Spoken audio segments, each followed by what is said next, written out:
मुसलमानों की खोपड़ियों और ढांचों से बने चर्च को सयाहों के लिए खोल दिया गया है। इस कलीसा का नाम कैपेला डिसोसिस है।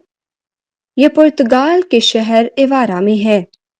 इसको पॉप फ्रांसिस कानी ने मुकम्मल तौर पर अंदलस में मारे गए मुसलमानों की खोपड़ियों और उनकी हड्डियों से तामीर किया। इसकी दीवारों पर दो बच्चों की खुश्क लाशें लटक रही हैं, जिनको गला घोंट कर कत्ल किया गया। इसको बनाने के लिए 5,000 मुसलमानों के ढांचों को इस्तेमाल किया गया, जिनको सकूत अंदलस के बाद नसरानियत कबूल न करने पर कत्ल किया गया था।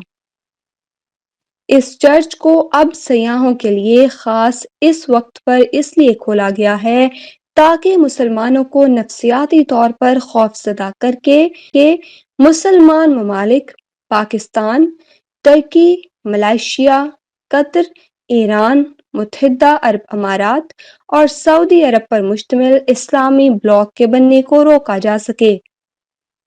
यूरोपी और मगरबी ममालिक इस साजिश में इस हद तक तो कामयाब हो गए हैं कि इस इत्तेहाद में मुत्तहिदा अरब अमारात और सऊदी अरब शामिल होने से पीछे हट गए हैं, जबकि ईरान अभी तक गुमगू की कैफियत में है।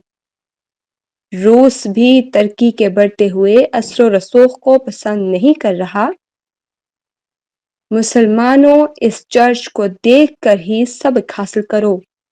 ये यहूदो नसारा तुम्हारे कभी दोस्त नहीं हो सकते। इनकी दोस्तियां छोड़ दो। इनकी बातों में आकर अपनों पर हथियार ना उठाओ। इसी में हम सबकी और पूरी उम्मत मुहम्मदिया की बेहतरी है।